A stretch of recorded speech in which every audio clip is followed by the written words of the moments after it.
আসসালামু আলাইকুম।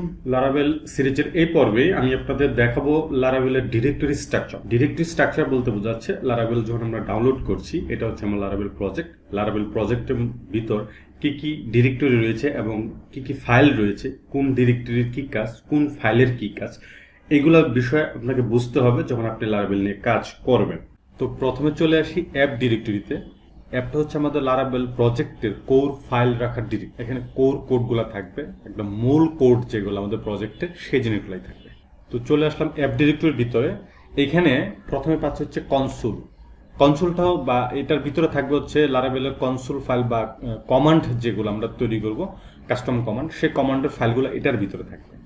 এক্সেপশন যেটা, এটার ভিতরে থাকবে হচ্ছে আমাদের কোনো এক্সেপশন ক্লাস থাকলে সেই জিনিসটাকে হ্যান্ডেল করার প্রসেসটা থাকবে আমার এক্সেপশনের ভিতরে। এইচটিটিপি, এটা আমাকে ডিটেলস বুঝতে হবে। এইচটিটিপির ভিতরে আছে হচ্ছে দেখেন কন্ট্রোলার, মিডলওয়্যার। সো কন্ট্রোলার হচ্ছে এটার ভিতর আমরা যত আমাদের অ্যাপ্লিকেশনে যত কন্ট্রোলার ফাইলগুলো থাকবে, সেই কন্ট্রোলার ফাইলগুলো আমার এই ডিরেক্টরির ভিতরে থাকবে। তো এইটাই হচ্ছে আমাদের one of most important directory. এরপর হচ্ছে মিডলওয়্যার। মিডলওয়্যার হচ্ছে আমরা যখন ইউজার এন্ড থেকে কোনো রিকোয়েস্ট সেন্ড করি, সেই রিকোয়েস্টটা একটা প্রসেস হওয়ার পরে তারপর সেটা রেসপন্স চলে আসে।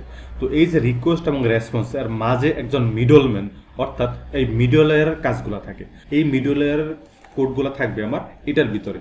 সো বাই ডিফল্ট কিছু মিডলওয়্যার এখানে তৈরি থাকে। তো সেই জিনিস যেমন হচ্ছে অথেন্টিকেশন, এনক্রিপশন, কুকি, ওকে। সো কিছু মিডলওয়্যার বাই ডিফল্ট থাকে, তো সেইগুলো থাকবে। আমরা যদি কোনো নতুন কাস্টম মিডলওয়্যার তৈরি করি, সেই মিডলওয়্যারগুলোও এখানেই থাকবে। তো এরপর হচ্ছে কার্নেল.পিএইচপি। এই এইচটিটিপি কার্নেলটা হচ্ছে আমাদের অ্যাপ্লিকেশনের প্রাণ।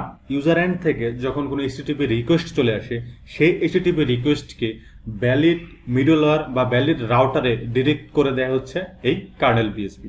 অর্থাৎ আমাদের রিকোয়েস্টটাকে ঠিক জায়গাতে পৌঁছাই দেওয়ার কাজটা করে দেওয়া হচ্ছে কার্নেল। এরপর চলে আসলাম মডেলস। আমাদের অ্যাপ্লিকেশন ডেটাবেজে যতগুলো টেবিল থাকবে, প্রত্যেকটা টেবিলের এগেনস্টে আমাদের একটা মডেল ক্লাস থাকবে। আমরা সেই মডেল ক্লাস থ্রুতেই আমরা বিভিন্ন কোয়েরি করে থাকবো। সেই মডেল ক্লাসগুলো থাকবে হচ্ছে আমাদের এই মডেলস ডিরেক্টরির ভিতরে। লারাভেল ইনস্টল করার পরে ডিফল্ট হিসেবে user.php এই মডেল ক্লাসটা থেকে থাকে। এরপর চলে আসলাম হচ্ছে প্রোভাইডার্স ডিরেক্টরিতে। তো এখানে আমাদের অনেকগুলো ডিফল্ট সার্ভিস প্রোভাইডার্স রয়েছে। অ্যাপ্লিকেশনে সার্ভিস কন্টেনার এবং সার্ভিস প্রোভাইডার বলে একটা বিষয় রয়েছে। আমরা আপাতত এটুকু বুঝি যে কোনো সার্ভিসকে অ্যাপ্লিকেশনে ইউজ করার জন্য আমাদের প্রোভাইডার্স ক্লাসের প্রয়োজন হবে, যেটা সার্ভিসকে প্রোভাইড করে। যখন আমরা কোনো কাস্টম সার্ভিস প্রোভাইডার তৈরি করব, সেই কাস্টম সার্ভিস প্রোভাইডারগুলোও এই ডিরেক্টরিতে থাকবে। এখানে বাই ডিফল্ট কিছু প্রোভাইডার রয়েছে, যেমন app service provider, auth service provider, broadcasting service provider, event service provider, route service provider. আশা করি নাম থেকে আমরা জিনিসগুলো বুঝতে পারছি আসলে কে কোন সার্ভিস দিচ্ছে। তো এরপর চলে আসলাম হচ্ছে বুটস্ট্র্যাপ ডিরেক্টরি। সো এই বুটস্ট্র্যাপ বলতে সিএসএস ফ্রেমওয়ার্ক যেটা বুটস্ট্র্যাপ সেটা নয়। এই বুটস্ট্র্যাপ হচ্ছে অ্যাপ্লিকেশনকে স্টার্ট করে দেওয়া। বুটস্ট্র্যাপ ডিরেক্টরির ভিতরে আমরা একটা ফাইল দেখতে পাচ্ছি app.php, যেটার কাজ হচ্ছে আমাদের অ্যাপ্লিকেশনের ইনস্ট্যান্স তৈরি করে দেওয়া। ক্যাশ ডিরেক্টরির কাজ হচ্ছে আমাদের অ্যাপ্লিকেশনে যত ক্যাশ তৈরি হবে সেই ক্যাশগুলোকে স্টোর করা। এরপর হচ্ছে কনফিগ ডিরেক্টরিতে আমাদের অ্যাপ্লিকেশনের যত কনফিগারেশন ফাইল থাকবে, সেই কনফিগারেশন ফাইলগুলো থাকবে এটার ভিতর। বাই ডিফল্ট কিছু কনফিগারেশন ফাইল যেমন app.php, auth, broadcasting, cors, database, file system, mail, queue, okay, services, session, view. তো এই কনফিগারেশন ফাইল প্লাস আমাদের কোনো তৈরি করা কাস্টম কনফিগারেশন ফাইল সবগুলো চলে আসবে এই কনফিগ ডিরেক্টরির ভিতর, এবং সেটাকে আমরা এই কনফিগ ডিরেক্টরির ভ্যালুগুলোকে অ্যাক্সেস করতে পারবো কনফিগ হেল্পার মেথডের মাধ্যমে।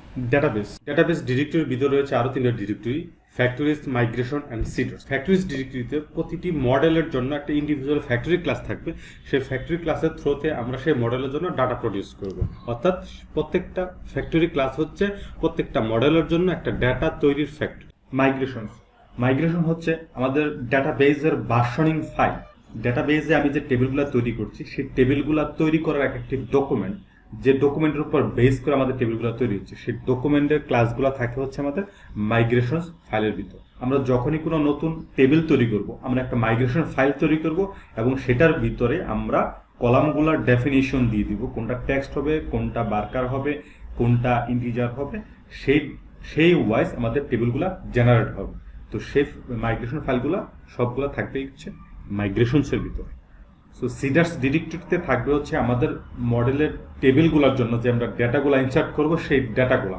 আমাদের ডেটাবেজের টেবিলে আমরা যখন ডেটা ইনসার্ট করব, কখনো বাই ডিফল্ট ডেটা ইনসার্ট করার প্রয়োজন হবে, তো সেই ডেটার সোর্স ডেফিনেশনগুলো আমরা এই সিডার্সের ভিতরে দিয়ে রাখবো।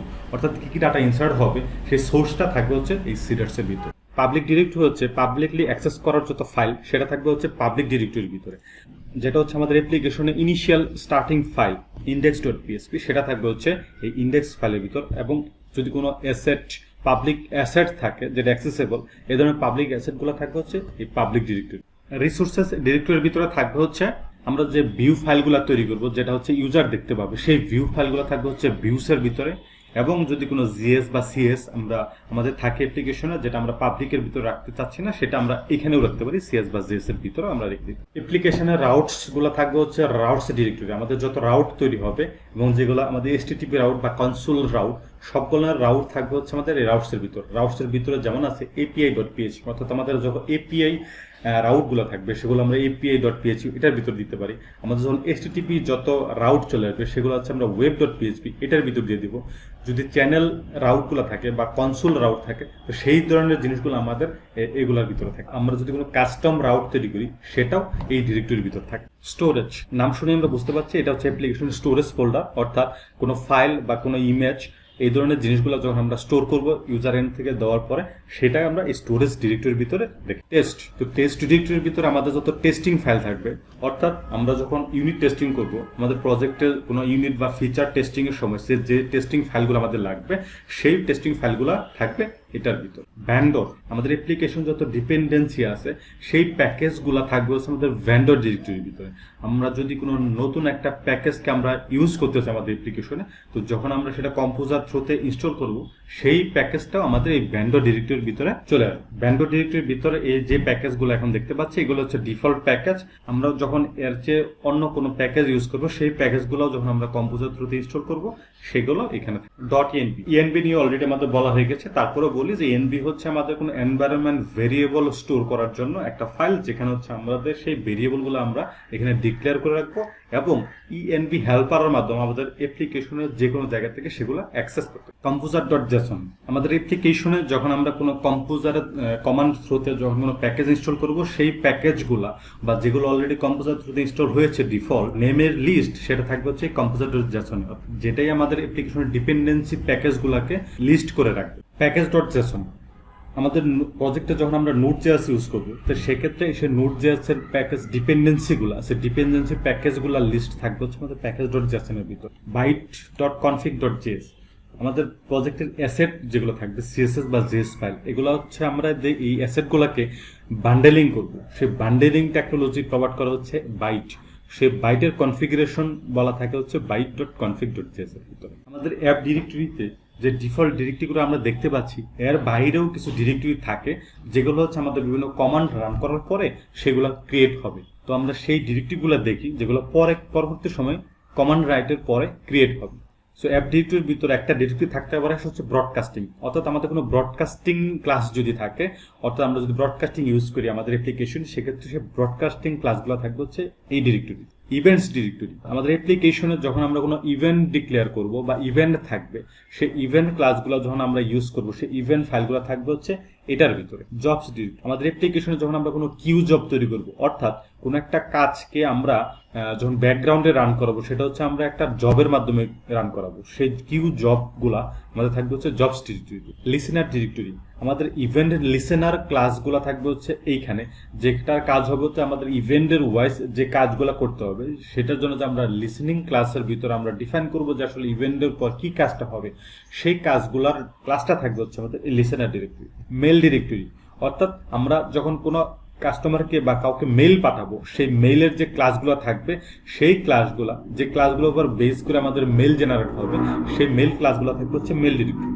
নোটিফিকেশন ডিরেক্টরি, আমরা যখন ইউজার এন্ডে কোনো নোটিফিকেশন সেন্ড করবো, নোটিফিকেশন ক্লাসগুলো থাকবে হচ্ছে নোটিফিকেশন ডিরেক্টরিতে। যখন আমরা নোটিফিকেশন ইউজ করবো, নোটিফিকেশন কমান্ড রান করবো, তখন সেই নোটিফিকেশন ক্লাসগুলো অটোমেটিকলি এটার ভিতরে চলে। পলিসিস ডিরেক্টরি, আমরা যখন গেট পলিসি ইউজ করবো, অর্থাৎ আমাদের যখন আমরা রুল পারমিশন ইউজ করবো আমাদের অ্যাপ্লিকেশনে, সেক্ষেত্রে লারাভেলের ডিফল্ট অপশন যেটা গেট পলিসি, সেই গেট পলিসির ক্লাসগুলো থাকবে হচ্ছে আমাদের এই পলিসি ডিরেক্টরির ভিতরে। রুলস ডিরেক্টরি, অর্থাৎ আমাদের অ্যাপ্লিকেশনে যখন আমরা ভ্যালিডেশন করবো, অর্থাৎ ইউজার এন্ড থেকে কোনো একটা রিকোয়েস্ট আসার পরে সেই রিকোয়েস্টকে যখন আমরা ভ্যালিডেট করব, সেই ভ্যালিডেট করার জন্য আমরা বিভিন্ন রকম কাস্টম রোল তৈরি করব। অর্থাৎ এই রোলের উপর বেস করে তার ইউজারের ইনপুটটাকে ভ্যালিডেট হবে। আমাদের ডেভেলপার ডিফাইন সেই রোলসগুলা আমরা রেখে দিই হচ্ছে রোলস ডিরেক্টরি।